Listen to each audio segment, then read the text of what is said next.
दोस्तों, हिंदू धर्म में जन्म से लेकर मृत्यु तक 16 संस्कार बताए गए हैं और इनमें सबसे अंतिम संस्कार है दाह संस्कार, जो व्यक्ति के मरने के बाद उसके परिजनों द्वारा पूरे विधि विधान के साथ किया जाता है। यह केवल एक परंपरा नहीं बल्कि आत्मा की मुक्ति और उसके अगले लोक गमन का द्वार है।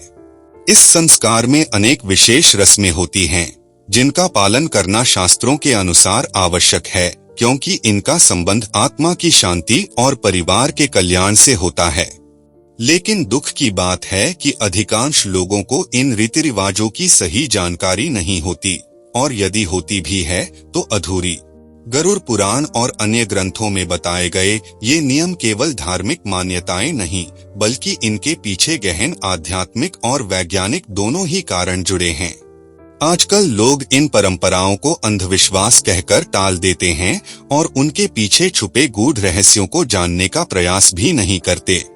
इसलिए इस वीडियो में हम आपको अंतिम संस्कार से जुड़े कुछ अजीबोगरीब नियमों और मान्यताओं के बारे में बताएंगे और साथ ही उनका आध्यात्मिक एवं वैज्ञानिक कारण भी स्पष्ट करेंगे।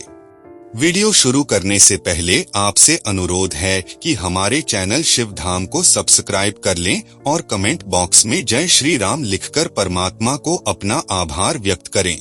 दोस्तों, आपने अक्सर देखा होगा कि जब किसी मृत व्यक्ति की अर्थी श्मशान ले जाई जाती है तो सबसे आगे एक परिजन हाथ में पतली रस्सी से बंधा हुआ मटका लेकर चलता है, जिसमें से धुआं निकल रहा होता है।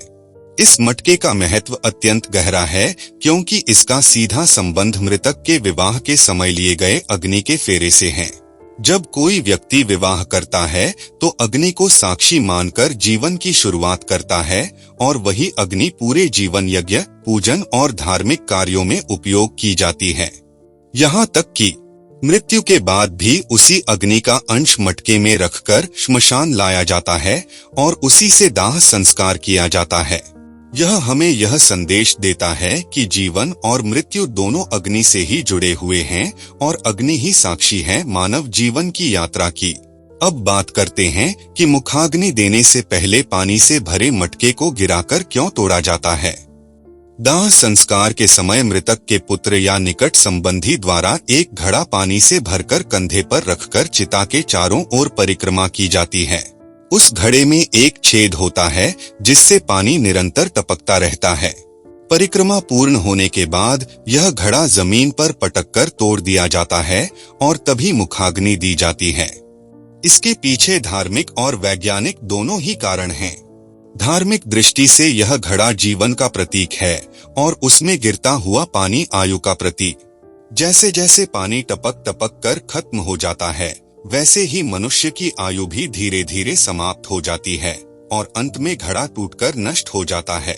यह परंपरा हमें यह शिक्षा देती है कि संसार में हर जीव और वस्तु नश्वर है, एक न एक दिन सबको समाप्त होना है।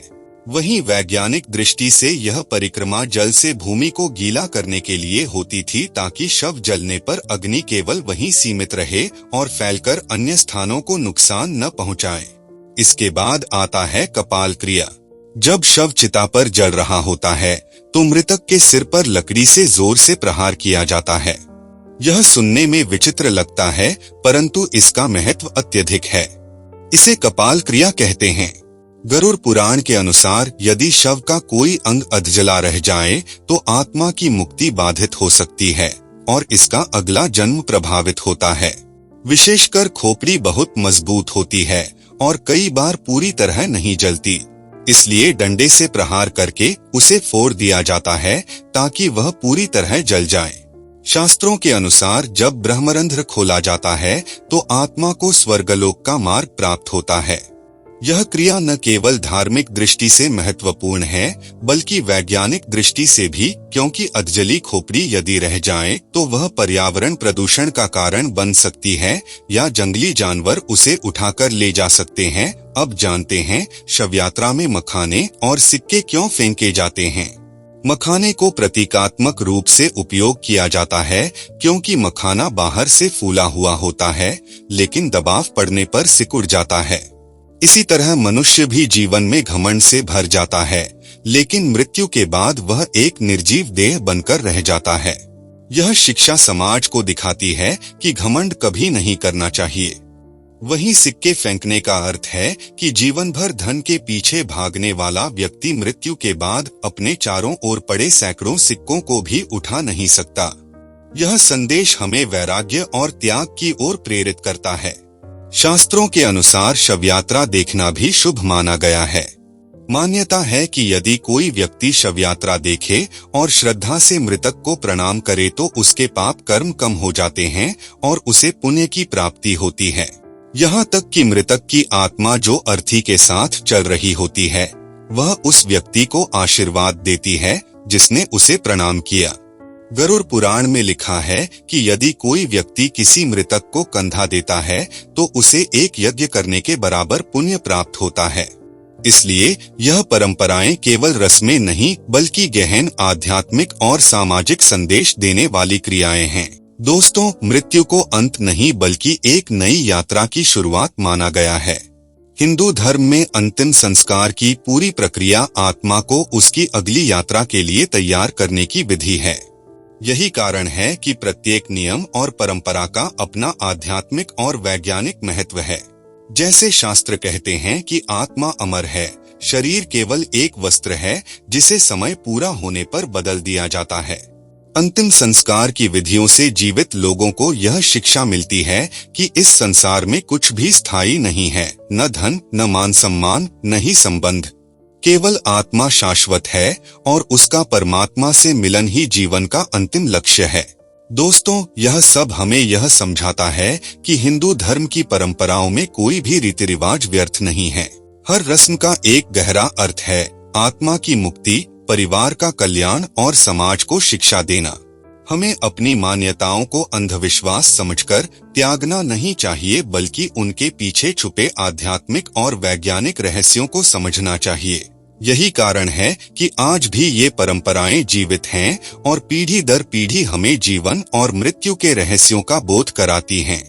जीवन और मृत्यु का यह चक्र हमें यह संदेश देता है कि हमें हर पल को सद्कर्मों में लगाना चाहिए। यही कारण है कि हमारे पूर्वजों ने इन परंपराओं को केवल धार्मिक नहीं बल्कि आध्यात्मिक और वैज्ञानिक आधार पर रचा। तो दोस्तों, अगली बार जब आप इन परंपराओं को देखें तो इन्हें अंधविश्वास न मानकर इनके पीछे छिपे गहरे ज्ञान और जीवन दर्शन को समझने की कोशिश करें।